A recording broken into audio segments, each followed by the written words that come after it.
संजीव झा जी, अभी तक आप कह रहे थे कि भाई गवाहों को प्रभावित करने की कोशिश की जा रही है। कोर्ट ने कह दिया कि जो अप्रूवर के ऊपर अगर आप संदेह करेंगे, मैंने पिछली बार भी आपको कहा था जब हम लोग के बीच में बड़ी अच्छी लीगल बहस हुई थी, कोर्ट ने क्लियरली कह दिया है कि भाई ऐसा कुछ नहीं है, आप कोर्ट के विजडम को क्वेश्चन कर रहे हैं। कोर्ट प्राइमा फेसी मान रहा है संजीव जी की शराब घोटाला हुआ है, proceeds of crime Goa election में इस्तेमाल हुई है। आज के दिल्ली हाईकोर्ट के हिसाब से तो यह साबित हो रहा है कि अभी तक जो है आप विक्टिम कार्ड खेलने की कोशिश कर रहे थे। संजीव जी, पहले संजीव जी आप और फिर जफर जी।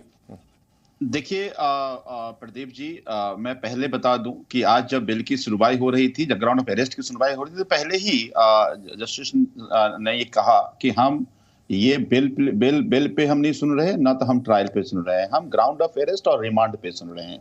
यानी सेक्शन 19 में सेक्शन 19 में पीएमएलए एक्ट में जो अरेस्ट किया गया, उस अरेस्ट के ग्राउंड को और रिमांड को हम सुन रहे हैं। एक बात।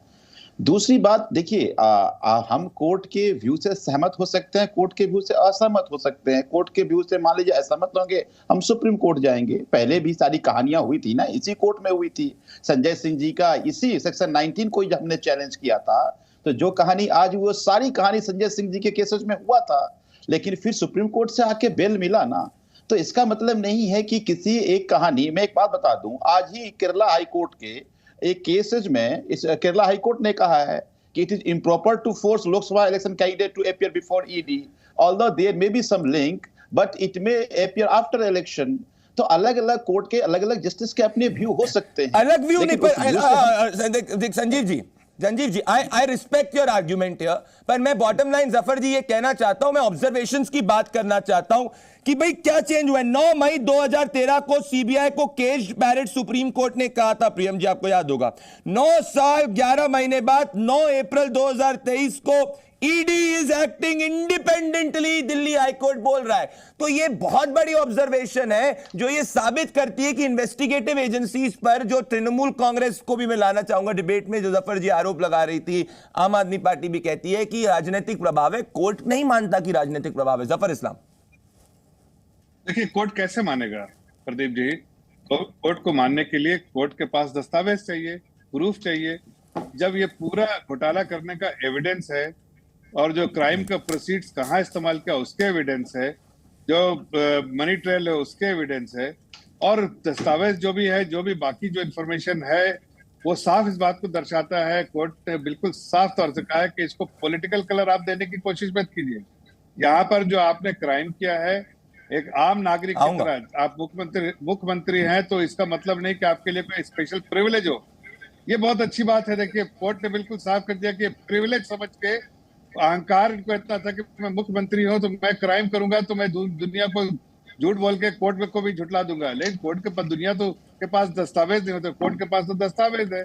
बड़ी बात यह बिल्कुल जी, बड़ी बात यह है कि इस वक्त मनी लॉन्ड्रिंग केस में संजीव झा जी 20 अप्रैल को अमनतुल्ला खान जो आपके सीनियर लीडर है उनको भी पेश होना पड़ेगा। मानव जी आऊंगा संजीव जी पर। आपके अलायंस पार्टनर जिनके साथ सौरभ भारद्वाज जी जो है आज गए थे, मैं मानव जी आपको सुनाना चाहता हूं थोड़ा सा। आपने क्योंकि कहा कि भाई एनआई डायरेक्टर को हटा दो, सीबीआई डायरेक्टर को हटा दो, सभी डायरेक्टरों को हटा दो, इन्वेस्टिगेटिव एजेंसीज जो हैं वो सही तरीके से काम नहीं कर रही। जरा कलकत्ता हाईकोर्ट की आपके बारे में थोड़ी ओपिनियन सुनिए मेरे मित्र मानव जी। अगस्त 2021 को कलकत्ता हाईकोर्ट पोस्ट पोल वायलेंस के बाद में कहता है रूल ऑफ लॉ नहीं है, लॉ ऑफ द रूलर है। उसने एक एसआईटी बनाई थी 3 आईपीएस ऑफिसर को कंबाइन करते हुए। भोगतोन मर्डर केस में कलकत्ता हाईकोर्ट 25 मार्च को कहता है कि भाई सीबीआई प्रोब डायरेक्ट करता है क्योंकि आपकी इन्वेस्टिगेटिव एजेंसी में उसको विश्वास नहीं होता है। वेस्ट बंगाल एसएससी स्कैम के अंदर कलकत्ता हाईकोर्ट वापस से सीबीआई प्रोब डायरेक्ट करता है। हंसकाली गैंगरेप के अंदर वापस से सीबीआई को इन्वेस्टिगेशन लेनी पड़ती है। संदेश खाली में फरवरी 26 2024 को अरेस्ट शेख शाहजहां, ये ऐसा कहता है कलकत्ता हाईकोर्ट। तो आप इतनी बातें करते हैं इन्वेस्टिगेटिव एजेंसी खराब है, बायस्ड है, उनको हटा दो। आपकी खुद की बंगाल पुलिस पे तो मेरे मित्र मानव जी कलकत्ता हाईकोर्ट की इसकी इन्वेस्टिगेशन, इसकी इंडिपेंडेंट, इसके प्रोफेशनलिज्म पे कोई भरोसा नहीं है। तो आप किस बलबूते पे केंद्रीय एजेंसी से क्वेश्चंस पूछते हैं? मानव जी, आ रहा हूं प्रियम जी आपके पास, आ रहा हूं जफर जी आपके पास। पहले तो आपके माध्यम से सभी को बहुत बहुत नमस्कार। आपको भी नमस्कार। प्रदीप जी बड़े अच्छे से साझा तरीके से, बहुत साझा तरीके से आपने बहुत सारे फर्राटेदार गिनवा दिए केसेस को। लेकिन आपको पता है वो जो रिक्रूटमेंट केसेस के लिए अभिजीत गांगुली ने क्या बयानबाजी करी थी? एक सिंगल स्ट्रोक में कितने लोगों को सस्पेंड कर दिया था। बहरहाल जहां तक बात है, हमने एनआईए की बात करी, एनआईए डायरेक्टर को हटाने की, क्यों? क्योंकि भैया आज के डेट में जितेंद्र तिवारी जो इनके नेता हैं, वो एक बैग लेके एनआईए डायरेक्टर के घर पहुंच जाते हैं, एसपी के। क्यों? और क्या करते हैं? 1 घंटे घर क्यों पहुंचते हैं? और ऐसा क्या है कि भाई उनको घर में मीटिंग करनी पड़ती है? क्यों ऑफिशियल नहीं हो सकता? साथ ही साथ जब हमारे प्रांत में अलीपुरद्वार और अभी पिछले हफ्ते इतना बड़ा तूफान आया, हम चाहते हैं कि हमारे प्रांत के जो लोग हैं, लगभग 3000 परिवार जिससे आहत हुए हैं, उनको हम रिलीफ फंड देना चाहते हैं, उनको रिलीफ पहुंचाना चाहते हैं। इलेक्शन कमीशन उसके ऊपर संज्ञान नहीं लेता।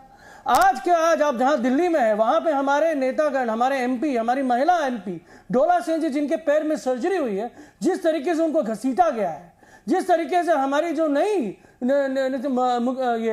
एमपी, जैसे बंगाल की पुलिस कभी भी प्रोटेस्ट के ऊपर गुलाब का फूल देती है, बंगाल की पुलिस जब प्रोटेस्ट होता है तो गुलाब का फूल देती है क्या जफर इस्लाम जी?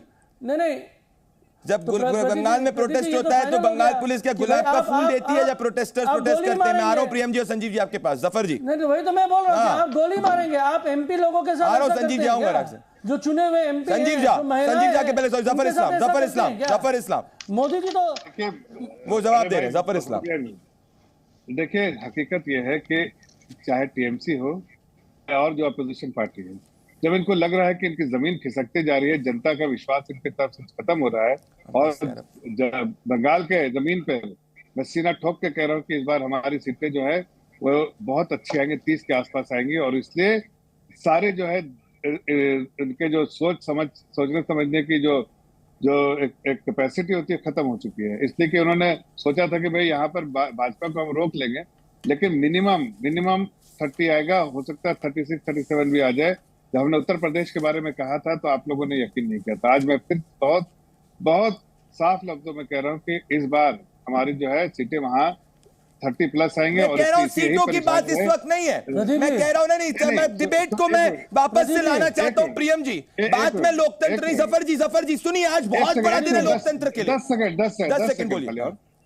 मैं सिर्फ इतना इनको याद दिला रहा था कि ये कोर्ट का भी ऑब्जर्वेशन है कि राजनीति, इसमें राजनीति मत लेके आइए। यहाँ पर भी मैं कह रहा हूँ कि जो जिस तरह की बातें कर रहे हैं ईडी और एनआईए और ये सब अपना काम करता है और एविडेंस के बेसिस पे काम। मेरा पॉइंट बड़ा है। कोई कैसे संजीव झा जी के पास आने के पहले प्रियम जी के पास आने चाहता हूं। आज हुआ क्या है कोर्ट के अंदर? Sanjeev Jha ji, you are a very good debater, but आज आपको फैक्ट समझने पड़ेंगे। Zafar is also an excellent debater और माना भी बहुत अच्छे डिबेटर है। प्रियम जी, आज क्या हुआ है? कोर्ट ने क्लियरली कह दिया है कि जो ये शराब घोटाले के केस में ईडी ने जो प्रूफ देखा है उससे कोर्ट को उसके विजडम में ये विश्वास है कि प्रोसीड्स ऑफ क्राइम है, मतलब पीएमएलए की धारा लागू होती है। मतलब अभी तक जो कोर्ट में कार्रवाई हुई है, किसी को बेल पे छोड़ा गया है, किसी को अरेस्ट किया गया है, वो सब लीगल है, गिरफ्तारी लीगल है। मतलब कोर्ट क्लियरली कह रहा है कि भाई विक्टिम कार्ड खेलना बंद करो। कोर्ट राजनीति से नहीं, फैक्ट से चलता है, एविडेंस से चलता है। प्रियम जी। जी बिल्कुल बिल्कुल। Pradeep ji, thank you for having me on your show. First point I want to make, जो कोर्ट कह रही है कि केजरीवाल जी किंग पिन है इस पूरे घोटाले के, ये कोर्ट आज कोर्ट ने ये साफ कह दिया है। ऑल्सो जो नैरेटिव बिल्ड करने की कोशिश कर रहे हैं ऑपोजिशन के, केजरीवाल जी को इलेक्शन कैंपेनियरिंग से दूर रखने के लिए गवर्नमेंट काम कर रही है, ये हम याद दिला दें कि 8 समन पिछले साल से शुरू हो चुके हैं केजरीवाल जी के लिए। वो गए ने समन के लिए और अब जाके ये टाइम आया है कि अब उनको कस्टडी में लिया गया है। So the timing is not based on electioneering और इलेक्शंस, इट इज बेस्ड क्योंकि अरविंद केजरीवाल जी पिछले साल नहीं गए, इसलिए अब ये हो रहा है। दूसरी चीज मैं टीएमसी के बारे में बता दूं, एक तो ईसीआई की ऑफिस के बाहर वो कल प्रोटेस्ट कर रहे हैं, परमिशन के बिना प्रोटेस्ट कर रहे हैं। और ये भी याद दिला दे कि जो कमेटी है जिन्होंने कमिश्नर्स चुने हैं, उसमें से एक out of the 3 people 1 person is the opposition leader who has chosen the election commission. Very very important point. और